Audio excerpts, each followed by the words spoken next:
Pinadalhan ng show cause order ng Department of Transportation ang pamunuan ng North Luzon Expressway ukol sa sunod-sunod na aksidente sa lugar.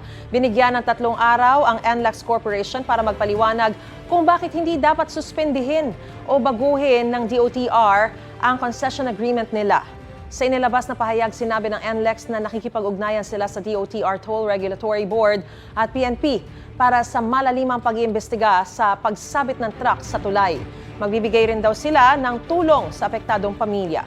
May mga hakbang din daw sila para sa pagpapaigting ng seguridad laban sa mga lumalabag na motorista. Binigyan din nila ang kahalagahan ng pagsunod sa batas trapiko para sa kaligtasan ng lahat. Nitong Miyerkules, isang truck na naman ang tumama sa Marilao Interchange Bridge na ikinasawi ng isang tao at nagdulot ng pagbigat muli ng daloy ng trapiko. Igan, mauna ka sa mga balita, mag-subscribe na sa GMA Integrated News sa YouTube para sa iba't ibang ulat sa ating bansa.